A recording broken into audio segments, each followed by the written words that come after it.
La maladie qui se résume par des troubles du transit associés à des douleurs abdominales peut vraiment handicaper la vie de tous les jours, altérer la qualité de vie. Quand on reçoit un patient avec un intestin irritable, premièrement, est-ce qu'on est passé à côté d'un diagnostic? Donc on essaye de redresser les choses. Et si on ne trouve pas de choses aux examens somatiques, c'est qu'on est sur un intestin irritable. Il y en a différents mécanismes. On peut globalement diviser, si vous voulez, 3 cadres.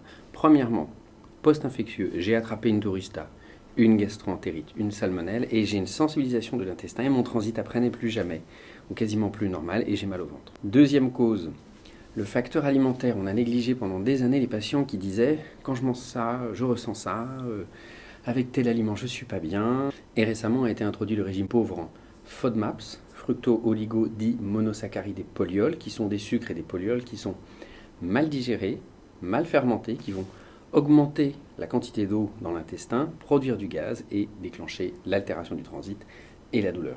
Et si on veut utiliser le terme psychosomatique que je n'aime pas parce qu'il est souvent mal perçu, il faut se souvenir d'une chose.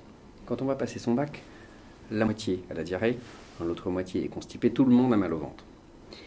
Il arrive chez certains patients, après des traumatismes sévères dans l'enfance, psychologiques, harcèlement ou traumatisme sexuel, perte d'un proche, des choses vraiment violentes, que ce cercle vicieux d'hypersensibilité entre le cerveau et l'intestin s'installe et que la douleur et le trouble du transit, des années après, s'expriment et deviennent pérennes et handicapants tous les jours. Et là, il faut en parler, le poser et commencer à travailler sur cet axe pour pouvoir soigner tout simplement les symptômes et la maladie.